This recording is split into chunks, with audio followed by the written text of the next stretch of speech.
let's start off with a practice problem. Let's say we have 5/6 plus -3/12. Okay, so what's my first step in solving this problem right here?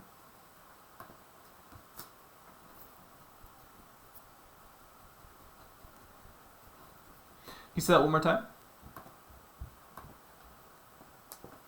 Oh, that is right. Thank you for reminding me. Alright, there we go. Can you say it now? Perfect. So we have 5/6 plus -3/12. So it would be our first step in solving this problem.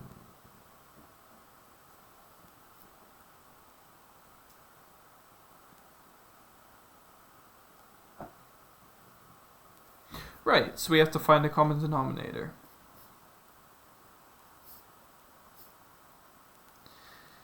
Okay, so how can we find a common denominator between these two fractions?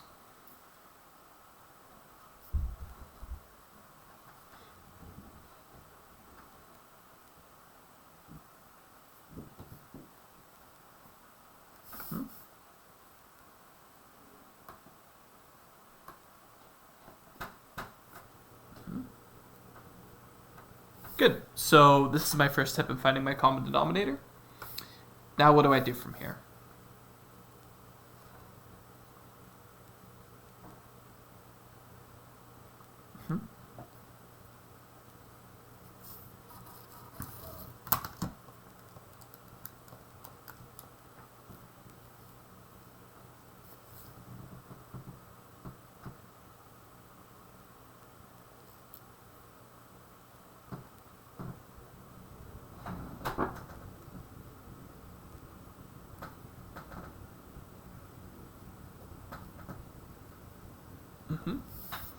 Now, here's a question I have for you.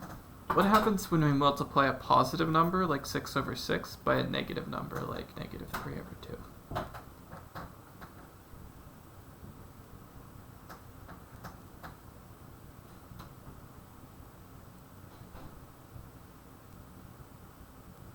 A negative number, okay. And why do you say a negative number?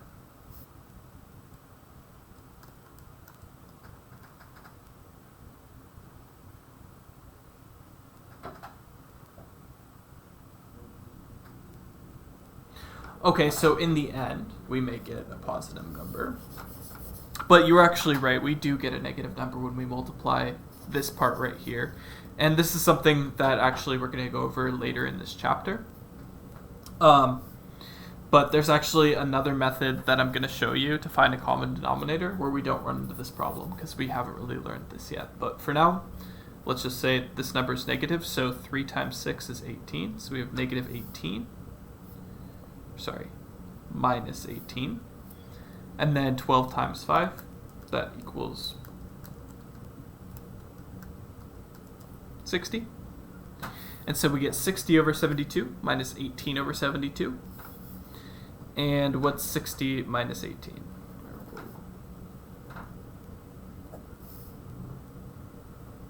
52.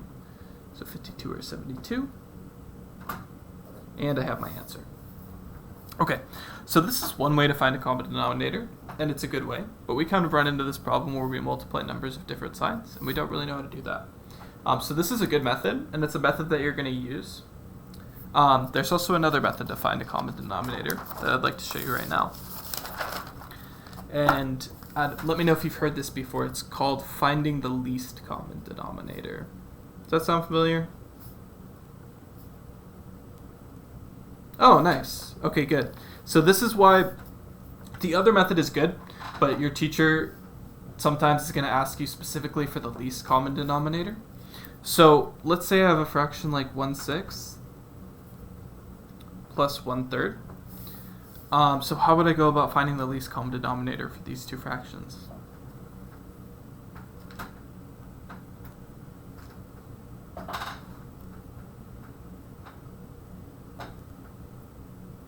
Yeah, exactly. Okay, so that is the correct answer.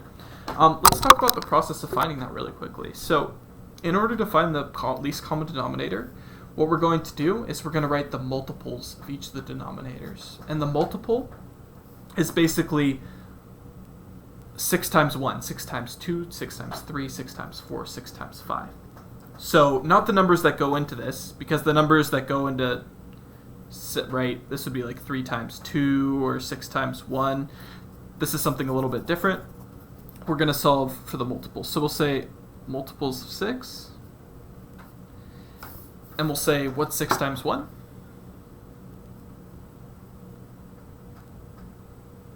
And what's 6 times 2?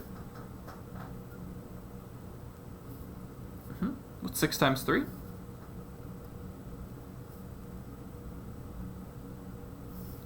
Well, what's 6 plus 12?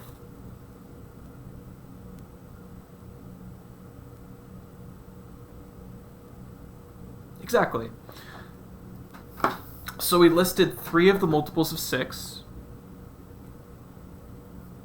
Now let's write out some of the multiples of 3. So 3 times what is 3? What's 3 times 2? And 3 times 3? Now, what I want to do is I want to find the smallest number that's the same between these two lists right here. So as we can see right here, I have a 6. I have a 6.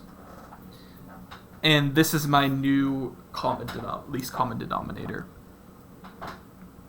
Now, so this fraction right here, I don't have to change. Here we can write LCD stands for least common denominator, because it's the same. It's already 6, right? So I don't have to do anything to my 6. But what I do have to do is I have to change this 1/3 fraction right here. And the way that I do that is I say, okay, 3 times what is equal to 6, because 6 is my least common denominator. So what, or 3 times what equals my least common denominator? 2. So what I'm going to do is I'm going to do something similar, something that we kind of did last time, where we multiply this side by 2 over 2.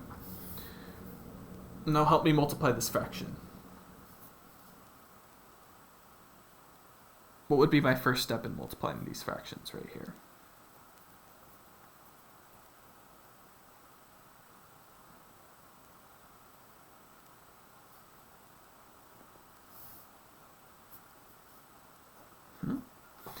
And now that my denominators are the same, I can add these fractions together.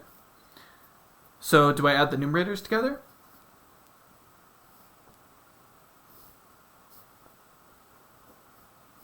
Exactly. Awesome. And the fraction that we get by adding these together is 3 over 6. So do you have any questions about this process, about the least common denominator? Something like, how do I find the multiples of a number?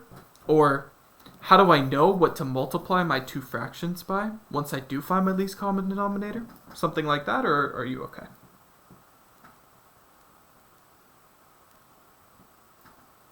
Okay, good. Let's practice this process a little bit more. Make sure we have it completely nailed down. Let's say we have 2 over...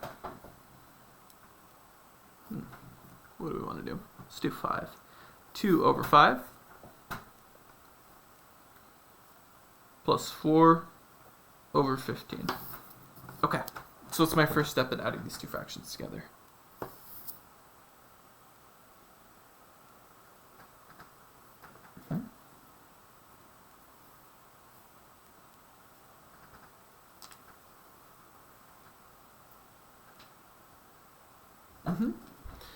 And that's good. That's exactly right. And you have the right thought process going on, which I love.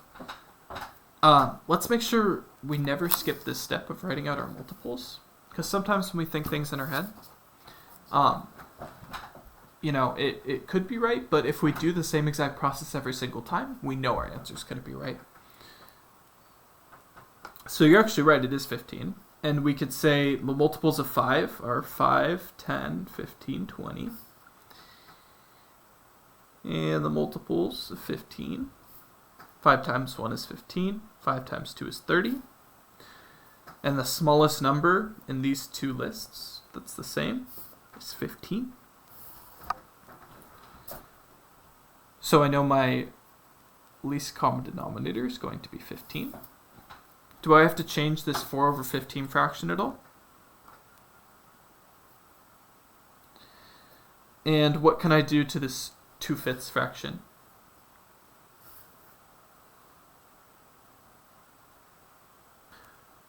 Put a 1 in front of, can you say that one more time?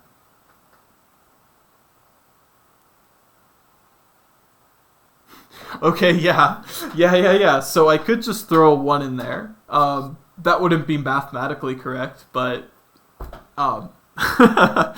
but I like that idea. That would make things really easy if we could do that. So what we need to do is we need to say 5 times blank equals our least common denominator. What's our least common denominator in this problem?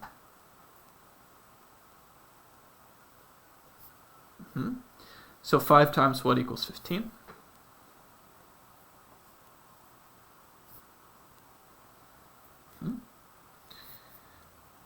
I take the number that comes out of here, and I multiply this fraction by that number over that number. Does that make sense? How I got this 3 right here? Okay, cool. So what's 3 times 2? And 3 times 5 is 15. Now can I add these fractions together? 6 plus 4 is 10. Don't change my denominator. And I get this fraction right here. Okay, so we did this when we're adding positive numbers together. But let's spice it up, change things a little bit, and let's add some negative numbers in there. So let's do 2/3 minus 1/2. Okay, so my first step is to find a common denominator between these two fractions. So how can I find a least common denominator here?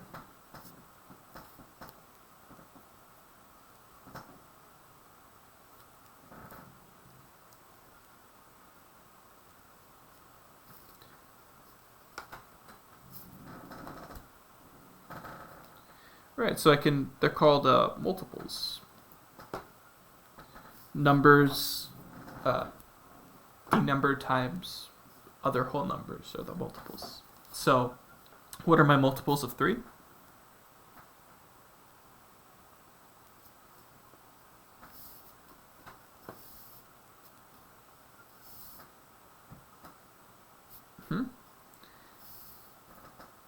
That's fine. You really just have to keep going until you find a number that's the same. So you could start off with maybe 3 or 4 for each of them. And what are my multiples of 2?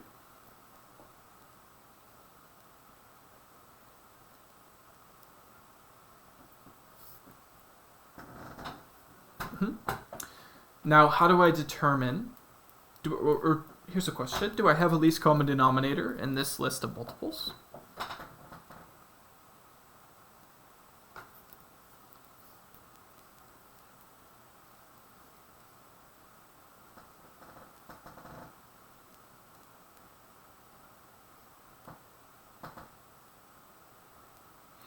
So the least common denominator is the number that's the same in this list. Do you agree with me? Okay.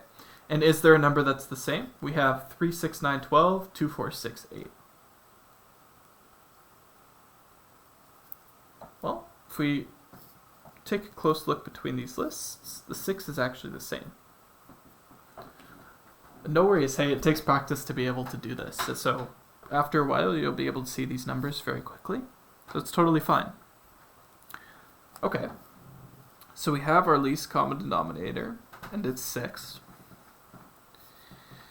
Now, how can I change these two fractions so that they have a common denominator of 6?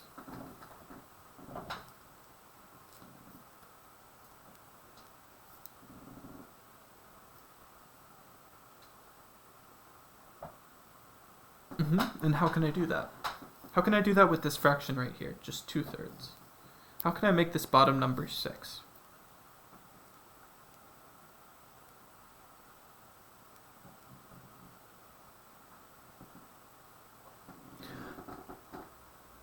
Yeah, exactly. Both of those ideas sort of work, right? The one that we're going to do is we're going to multiply. So we're going to multiply... Well, yeah, let's rewrite this. So we have 2/3. You said we're going to multiply the bottom by 2.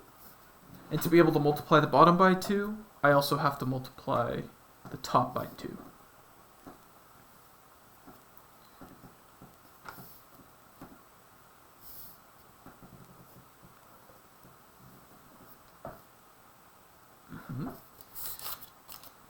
Okay, so we have our first fraction changed. How about our second fraction? How can I get this denominator equal to my least common denominator?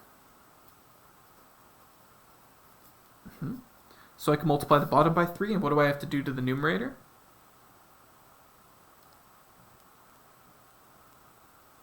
Exactly. The same number on the top and bottom. 1 times 3 is 3. 2 times 3 is 6. Okay, so I've rewritten my fractions, so let's write this out now. I have 4 over 6 minus 3 over 6. And now, this is similar to the problems that we've been working on. We're subtracting a negative number. Now, do you remember what my first step in the process to solving this sort of problem is?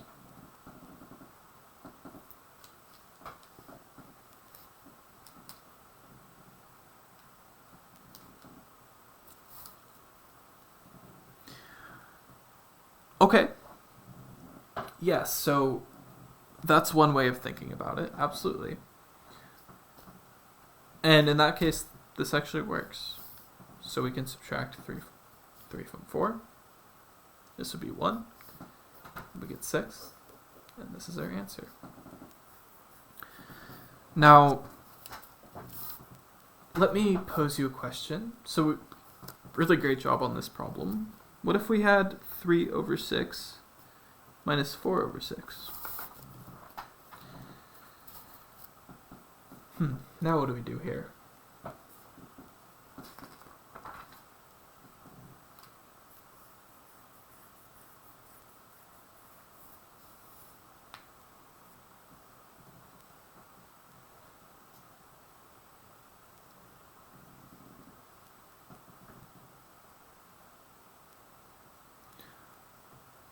So, yeah, and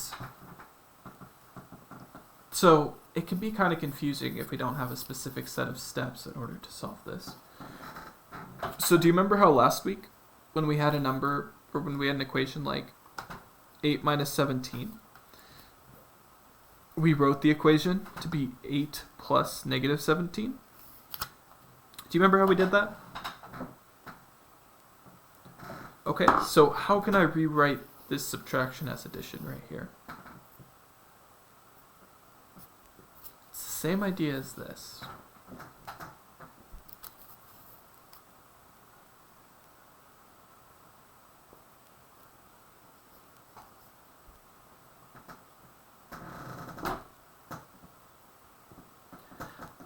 So here's a little reminder. We add the opposite. We add the opposite.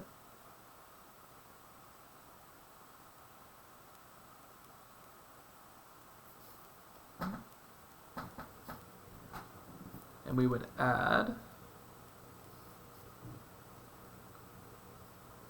negative 4 over 6. Now once we get to this point, we have our set of steps that we worked on last week, where when we add two numbers with different signs, we find the absolute numbers value of both of these numbers, and we do these steps here. Do you remember this process?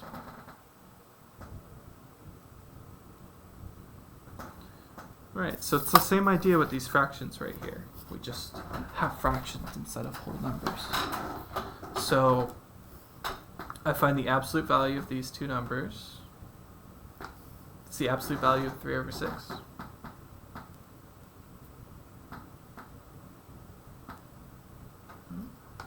And what's the absolute value of negative 4 over 6?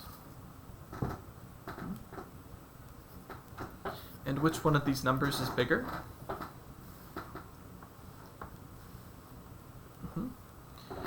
So our strategy was to subtract the smaller absolute value from the greater. So we do our bigger minus our smaller. We said 4 over 6 was our bigger. 3 over 6 is our smaller. 4 minus 3 is equal to 1. And we keep our denominator the same. And then, remember we said that we use the same sign of the number with the bigger absolute value. In this case, we decided that 4 over 6 was the bigger absolute value. And is 4 over 6 negative or positive? So our answer is negative 1/6. Do you have any questions about how we did this?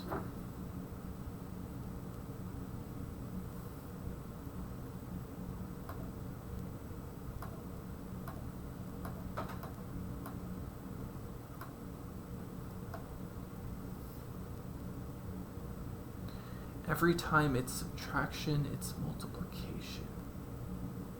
Are you referring to, what are you referring to exactly?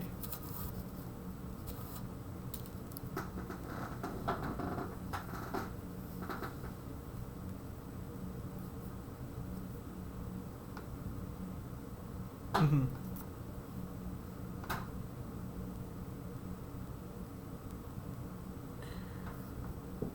We would change the subtraction to addition.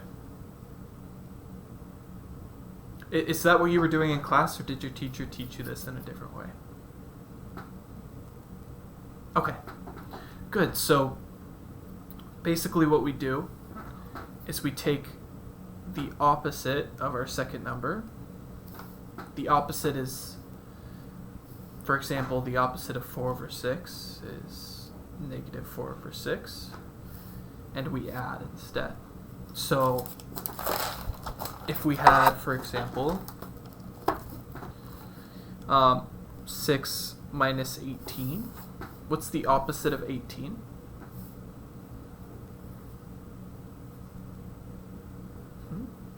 And we add the opposite. So we rewrite it like this. If we have 5 minus 12, how would we write this as addition?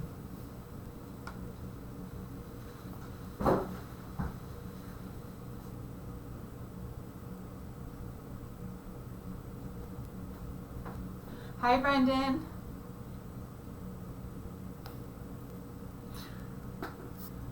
Oh, sorry, she can't hear you. There we go. There we go. Hello. Hello, how are you? Good. How's it going? Good. Isn't Ty an awesome teacher? Yeah. He's a good guy. Too kind. Is everything going okay? Yeah. Are you back at school yet or not yet? Yes, I'm back for 4 days, half day. Awesome. Good. Getting a little fun in, right? Yeah. Tell your mom I said hi and have a good week. Okay, thank Bye, you. honey. Bye. Alright, so remember our strategy was to add the opposite. So what's the opposite of 12?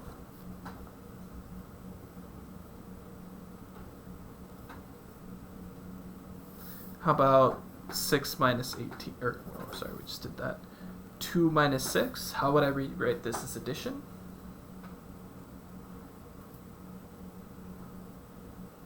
Two plus positive 6 or negative 6? Negative 6, right? How about 3 minus 9?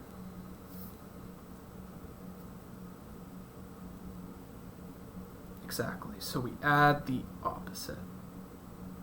Okay, good. So the only extra steps that we have to take with this sort of problem is that we have to find a common denominator. But don't let that throw you off. We do the same exact process. We rewrite the fraction as addition, or we rewrite the subtraction as addition, And then we do our same process. We find the absolute value. We subtract the greater absolute value from the lesser absolute value. And then we use the sign from the greater absolute value on our answer. Does that make sense? Okay, good. Do you have any more final questions about this process before we wrap up? Okay, good. All right, well,